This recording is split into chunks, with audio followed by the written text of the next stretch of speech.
Hello, I'm Barry Smale.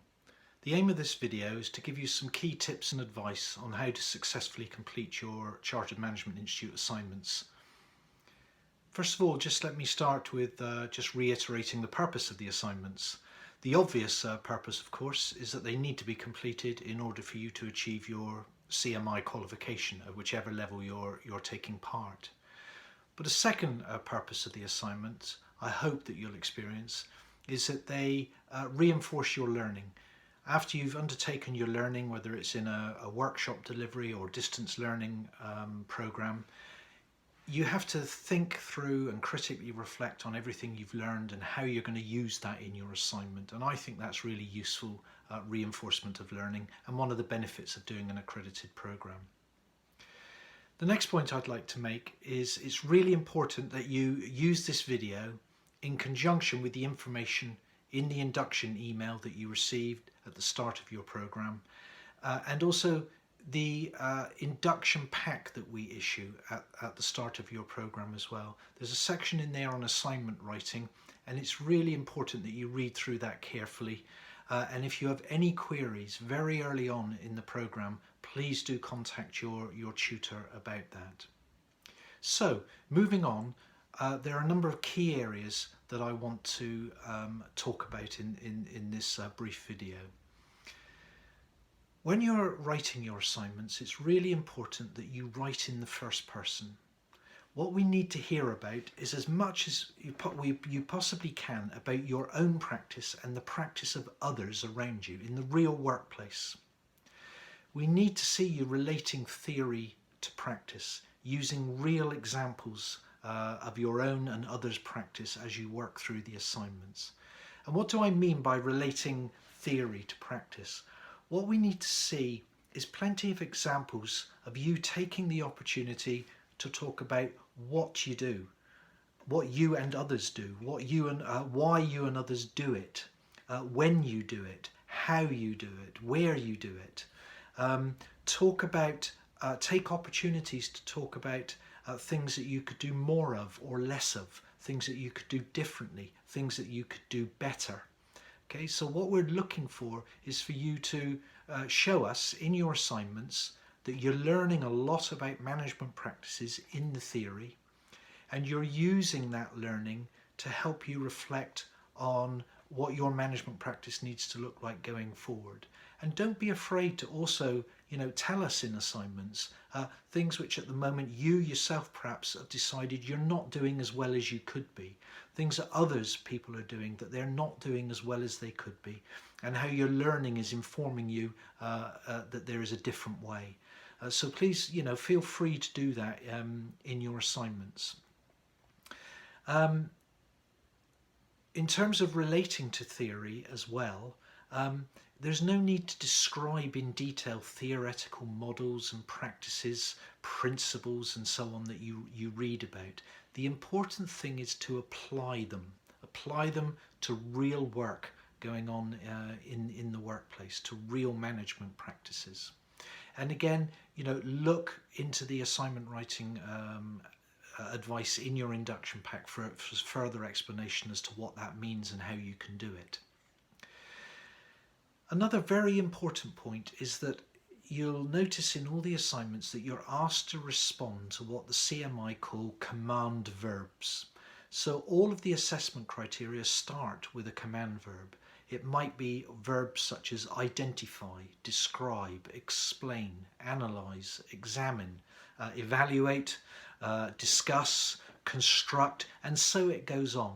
Those are some of the most common ones there, which I've just given you by way of example. It's really important that you go to your induction pack, go to the assignment writing guidelines, and read what those command verbs mean and the way in which you need to respond to them. The main reason for people being referred in assignments and needing to go away and revise their work and resubmit it for assessment again is because they failed to respond to command verbs correctly. So quite simply, if you're asked to describe something, that's precisely what you must do. There's no need to evaluate. Conversely, if you've been asked to evaluate something, You must evaluate it. It simply isn't enough to describe it. And evaluate, that word, command verb evaluate, is the most common reason for referrals. People make mistakes with that evaluate command verb most often. When you're being asked to evaluate something, you need to make judgments about it. You need to talk about advantages and disadvantages, pros and cons, the extent to which you think something is fit for purpose, the extent to where you think something is working well or perhaps not so well.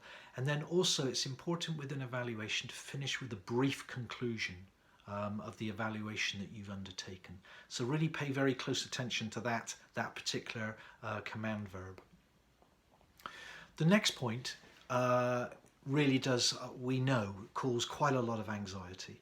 And that's the business of word count, being constrained to a word count when you're doing your assignments. It is a challenge. I'll admit that. It is a challenge to get to grips with word count sometimes. But I think the first thing to think about is just accepting that word count is enforced and you simply have to get on with it and make sure that you're delivering your assignments within the word count allowed. Okay? Just think about it as the same as having a time limit if you go into an examination-based assessment. If you go into the exam room to do an exam at the end of a course, you're always given a time limit in order to do that. There's a restriction on the amount of work you can produce in that exam. It's exactly the same with word count for these assignments. You know, accept the fact that you're only ever going to be able to give a snapshot of everything you know. You won't possibly be able to include everything in the assignment that you perhaps know and would like to include. So you need to accept that very early on and just be reassured that our assessors and the Chartered Management Institute assessors who look at your work and assess your work, they also fully understand that you're constrained by word count and there's only so much that you can write. So what does word count include? Well, again, look into the induction pack, look into the assignment writing guidelines there, and you'll see a detailed piece of advice about this. But essentially what word count is everything that you write that is your own words in response to an assessment criteria in the assignment. So that excludes things like the subheadings of assessment criteria. It excludes if you've done an annotation for a reference or you've done a brief quotation of somebody else's words. Or there's a diagram, words, someone else's words in a diagram that you've acknowledged the source of course. So it's what you have written, anything that you've written, whether it's in narrative text or whether it's words you've put into a summary table yourself or a diagram with words that you've put into a diagram yourself. That is what is counted. And why do we have this word count? Well, there are two key reasons why the CMI enforce word count. The first one is important. It's about equity. It's fair. Everybody doing the qualification that you're doing has got the same rules to abide by and the same opportunity within which to show their knowledge and understanding to assessor. It would make no sense really if one person was completing their diploma, level 3 diploma for instance, and writing assignments of 9,000 words for every unit, and another person was writing 2,000 words. So in terms of equity and fairness, everybody has to play by the same rules and show their knowledge and understanding within that word count. So it's the same for everybody, and that's fair.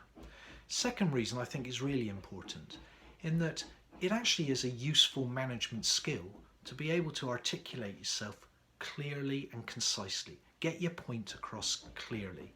If, as you progress through your management career, you're ever expected to write reports for senior managers of the board or whoever else you need to produce reports for, people in our busy lives need these things to be concise.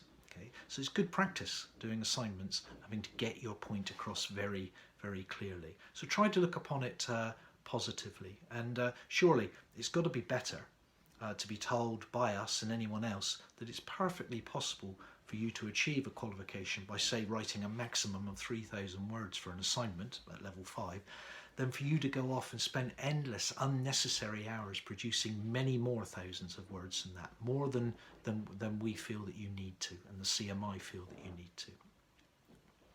Okay, so how do you keep to word count?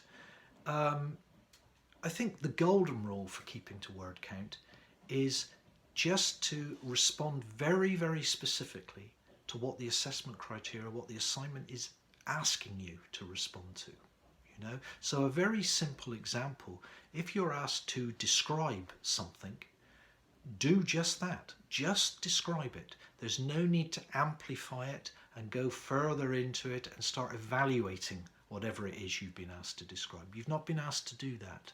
Conversely, if you've been asked to evaluate, say, a management model of some sort, there's no need to describe. Use up valuable words describing that model.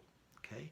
You just need to get straight in and evaluate it. The fact that you can evaluate it and evaluate it sensibly in a way that makes sense, you know, shows that you know and understand what the model's all about. There's simply no need to have described it back to the assessor. You've been asked to evaluate it. That's all you need to do.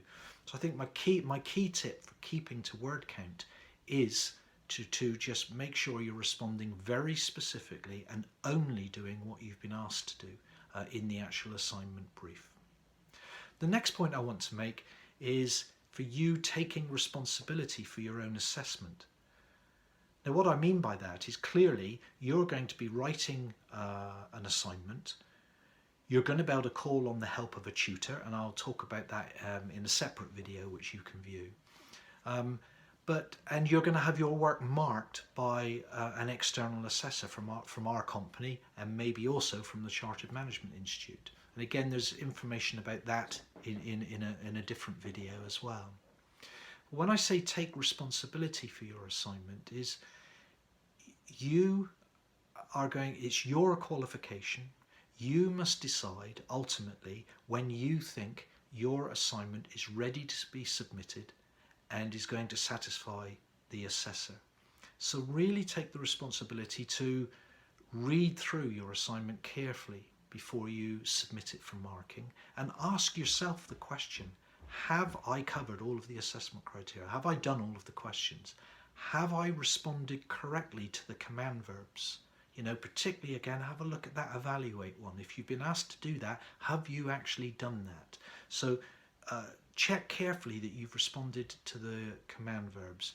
Ask yourself, have I spoken in the first person? Have I talked about myself and the practices of other people often enough?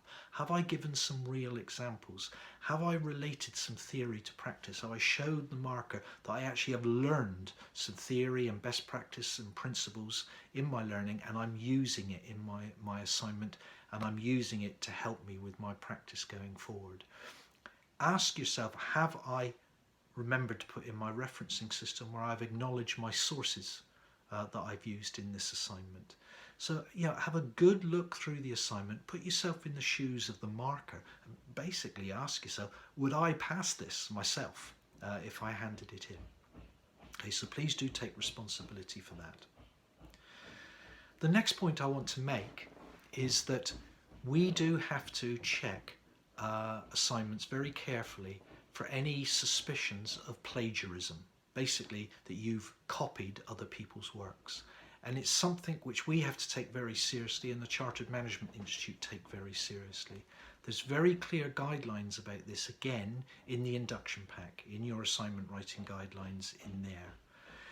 But the key ways to avoid us being alerted to any sort of concerns that there may be plagiarism is you're going to be referring to the work of other people in your assignment, but you must acknowledge your sources. You must have a referencing system of some sort, clearly saying that you're now talking about someone else's work.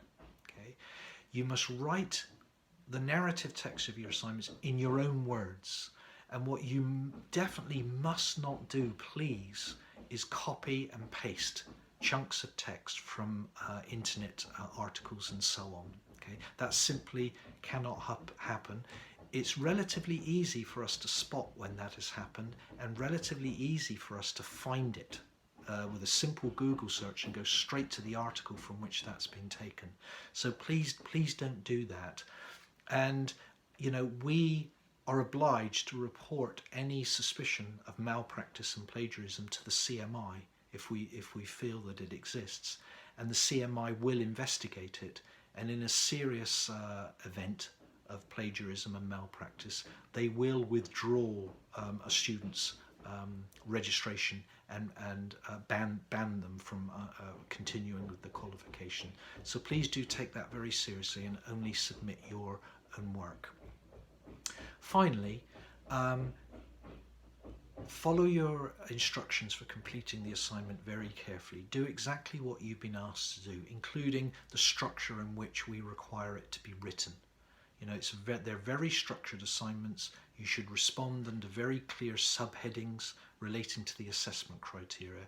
And there's two benefits for this. One, it helps keep you on track. It helps keep you focused on those assessment criteria, on the command verbs, and very specifically, what do you need to be talking about at this particular point in the assignment? And secondly, you know, it clearly signposts to the assessor, the person marking your assignment, exactly which assessment criteria you're dealing with in every single step of the assignment. Okay, so do please follow closely the instructions given to you in your assignment briefs themselves. Depending on which qualification you're doing and which level, the assignments all look slightly different structure, but you'll have assignment instructions, completion instructions, and there is also that detailed assignment writing guidance section in your induction pack, which I'll refer to. And my final thing I'd like to say is please use your tutor. You have a tutor allocated to you. Your tutor expects to hear from you, to give you advice and guidance. There is another tutorial video like this specifically about tutorial advice that you can expect, so please do have a look at that. And I wish you the very best with your assignments and successful completion of your assignments. Thank you.